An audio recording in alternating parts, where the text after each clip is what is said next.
Dear Captain, Protoss is IMBA. I met this guy on the ladder 4 times. One of them is 4BB versus 4BG. I lose and I think it's meaningless. So I sent a zip with 3 replays. 1 I won, 2 I lose. My point is, Warp Prism Zealot Rush is IMBA. In every game he used the same rush, with 2 bases and 8 gateways. In the first game, my Ripper and Hellion killed maybe 20 probes. Even I killed such a lot, he can still make me in a very dangerous circumstances. In the other 2 games, I try my best to defend. I have to say, I do made some mistakes, but I still couldn't understand. Every time he loses first prism, in my side. It should be a huge mistake, but he can still win. He always have more units. I can't win, although I pull my SCVs. As the replay I know, he mine gas with only 3 probes. Zealots need no gas, but strong like Ultralisk. So please tell me, is Prism IMBA, or do I suck? This was sent in to me by PCEC Amaris, a Korean Masters player with 4,450 MMR on Terran. And the question is simple. Is the Prism imbalanced, or does he suck? Let's figure it out. So this is actually the second game. He sent it in a zip file, and he managed to win the first game.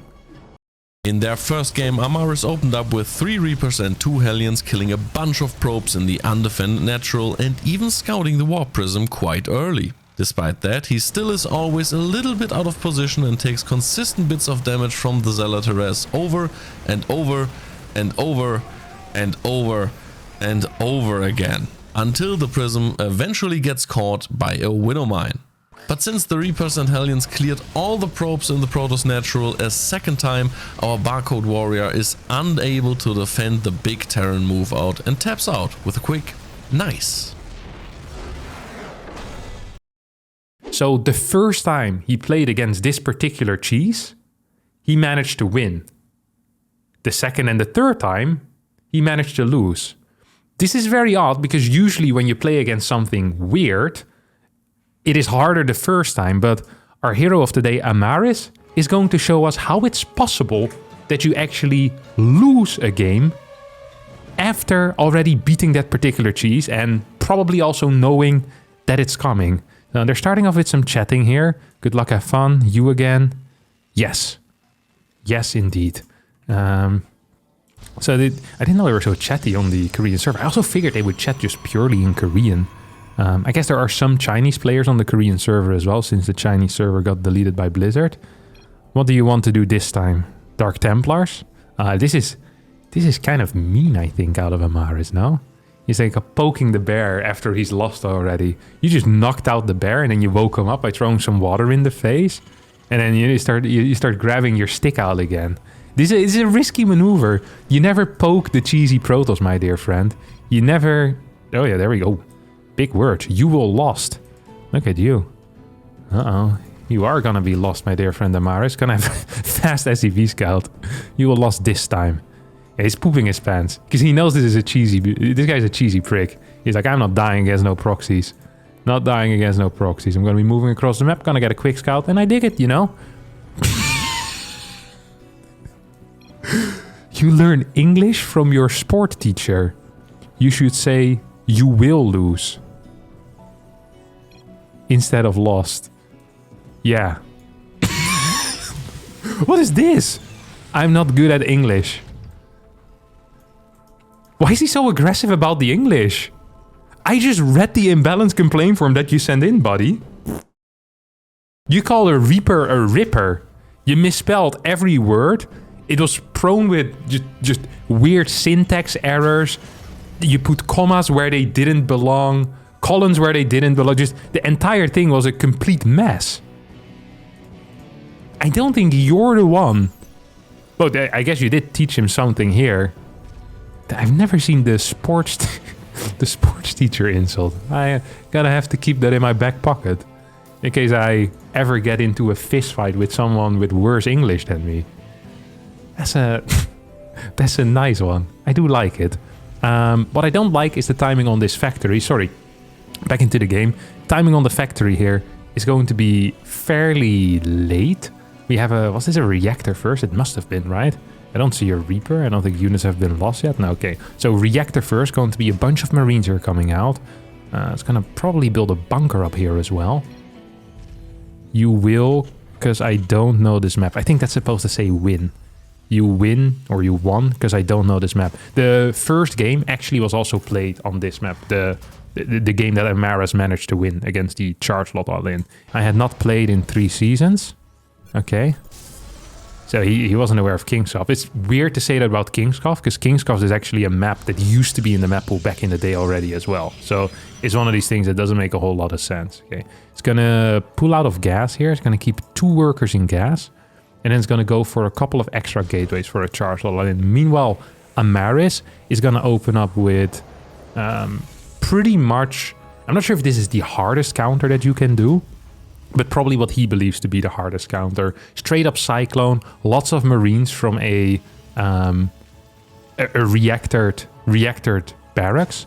So this is probably as good as going to be. He's also already building a depot wall, which is not very common. Usually the 3rd depot is going to be on the edge to make sure that you see like an oracle coming in or some type of prism.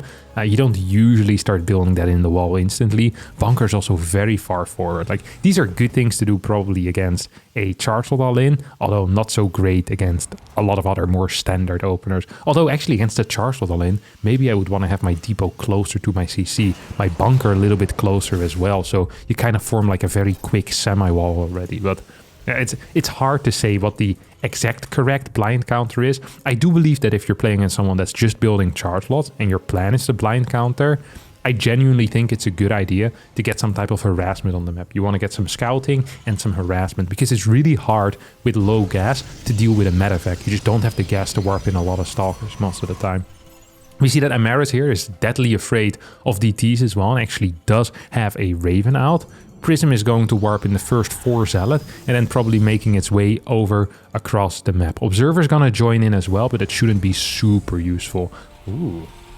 So it's gonna be single Cyclone, single tank, and then we're going to build a reactor here on the factory and a reactor on the starport. That is a very odd way of approaching this situation. Cyclone's moving in forward. Is going to get a kill here on the Prism. No, barely not gonna get a kill on the Prism, but it was darn close.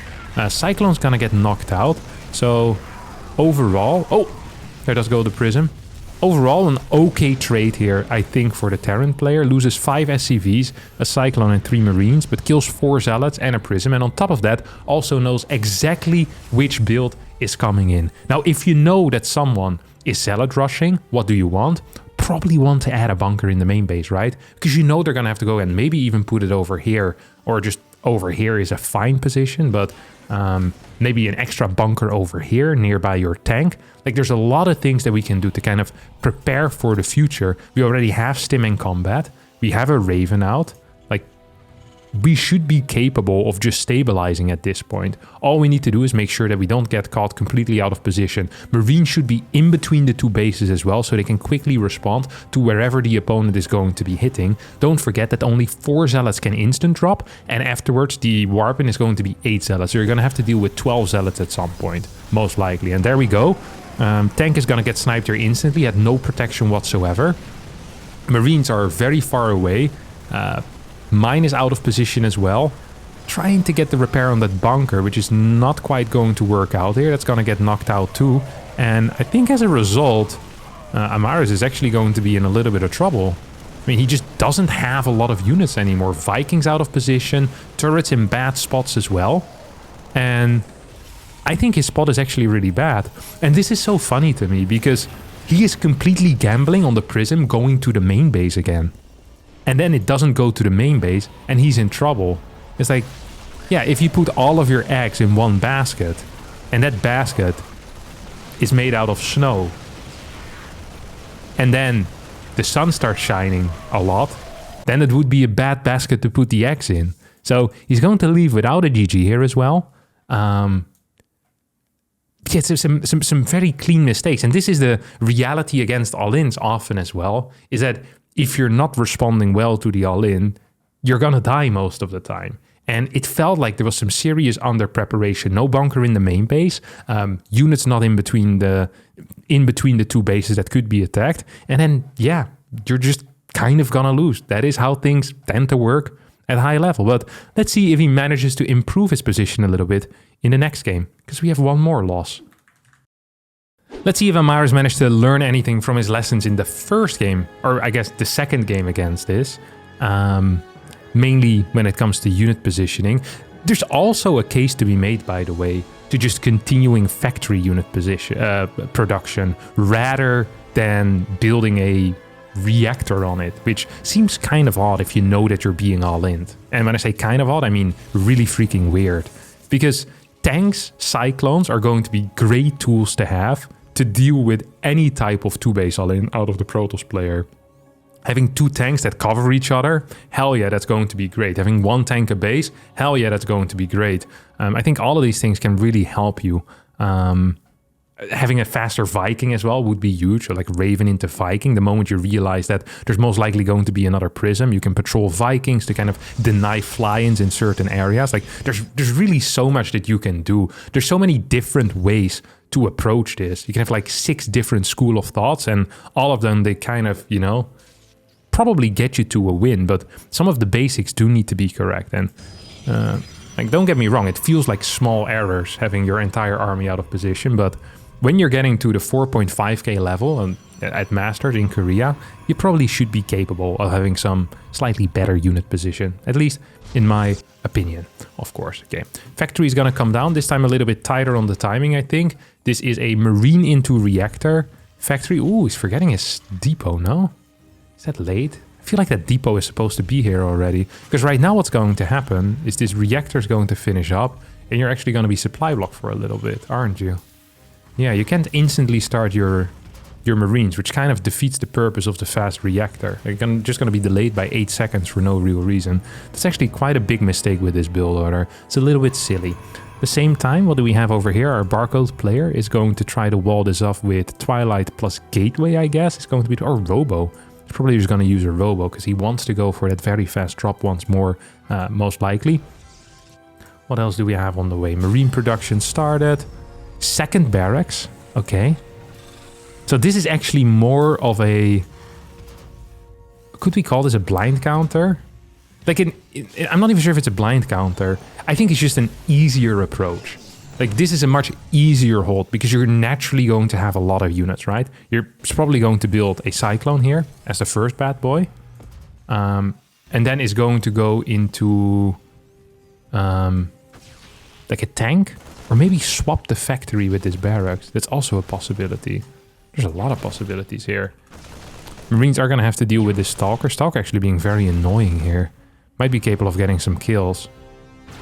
That's a problem if you're skipping a bunker, don't have a Reaper in the early game, and you're not opening up with a fast mine, because the mine here could deny this, but still not going to lose too much, so we're all good. Actually, a second starport.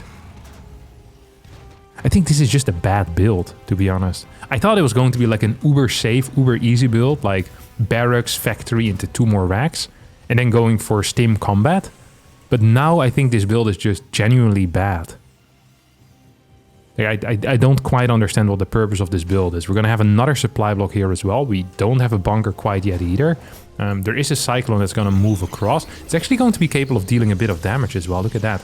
Going to get that Stalker here. Sees the Prism fly by. So might be capable of actually going for that Prism. It's now going to get 1 Zealot here too. We have a Viking in production. 3 Marines at a time. Not building anything yet, by the way. What have we scouted so far? We've seen 4 gateways here on the low ground. Most likely there's going to be some in the main as well. So it's going to be 5 or 6 gates. I would say we need a freaking bunker here ASAP. We're going to need units in position. Maybe a tank in between the bases so you can kind of cover both. I think that would be helpful. Cyclone is going to be moving back here as well. First Viking is about to pop out. Like, tool-wise, double thumbs up, you know? We're in a really, really good spot. It is hard to imagine losing against this. It's really difficult to imagine losing against this, okay? Tank is gonna get taken out for free. Viking managed to walk into the exact wrong direction. Full worker pool is actually correct, because there's not that many Zealots yet, and you probably have enough damage output still. Another Cyclone here is probably gonna get taken out if he ain't careful. He wasn't careful enough. Cyclone's gonna get taken out. This first trade is actually being probably okay for the Protoss player, I think. I'm not sure if that's true. Like, for how good the situation was for Amaris, I think this ended up really good for TOS because Amaris had a Viking, had a Cyclone, had a very high count of Marines. The way that you should be doing it is probably split your Marines in 2 groups to make sure that nothing can come into the main base. Or what you can also do is just have your Marines right over here, Viking in this area, Cyclone in the natural, tank over here. You're never going to be capable of entering the main base either then as a Protoss player. Either the Prism needs to be filled with Stalkers, which isn't the case, or it's just not going to be capable of staying alive. That's just the reality of things. I'm not sure why we're pulling all SCVs. There's a full wall here. Your opponent has an army consisting of mainly Zealots. Now, this should be a huge tell, by the way, when there's so many units already here, that most likely it's going to be either an elevator up or it's going to be something else. Viking is in the natural for whatever reason, not where it manages to provide the most value. Marines are all out of position here once again as well. Cyclones were also on the low ground. So literally every unit that could clear a prism was on the low ground. While if the Protoss would have actually hit the low ground, you had your Marines there already. So once again, a very odd call. And yeah, Zealots by themselves. He said they're just like Ultralisks. And honestly, if you have Marines without combat shield and Marines without stim, then I'm pretty sure that Zealots with charge, yeah, they can actually pretty much feel like Ultralisks. They're the same because they're just going to absolutely beat them. However, what the hell, he's attacking his own rocks. If you're always out of position, then it doesn't really matter like what your opponent has, because you're just losing half your army every single time. That is the reality of what's happening here. Like, he could have been warping in Glaive Adepts as well. It could have been Stalkers. You're just always out of position. The build is completely irrelevant. The only thing that is really relevant here is the fact that you have no clue where to put your units, and as a result end up losing every single time. The only reason why you won the first game is because probably you were just too far ahead enough, or because your opponent accidentally flew into where you were positioned. You're just gambling on a 50-50. And even the 50-50, you're not doing very well. Basically, you're putting all your coins on red. And on top of that, you're knocking out the guy that's spinning the roulette wheel as well, every single time. So even if it lands on red, no one's going to trust it because they just saw you knock out the guy that is spinning the wheel. So it's like a lose-lose-lose and a very small chance of winning, which I don't think is a very optimal way of playing. I also like that you haven't managed to, A, find a proper blind counter to this build yet, despite playing against it for 3 times, and B, didn't improve your unit positioning a single time, just continuously moving in big clumps, having the anti-prism units in positions where they shouldn't be, aka in the natural, and having, that's just basically it. Losing your tank every single time as well, not something I would necessarily recommend either. So the question being, is this imbalanced or do I suck? I would answer with another question. Did you get taught StarCraft by your sports teacher? So yeah, you suck. That's it. All right. That's going to be it for me today. Thanks also so much for watching another phenomenal episode of Is It IMBA or Do I Suck? If you did like it, don't forget to hit the like button, subscribe to the channel, hit the bell as well, and I'll see all of you next time for a new video. Bye-bye.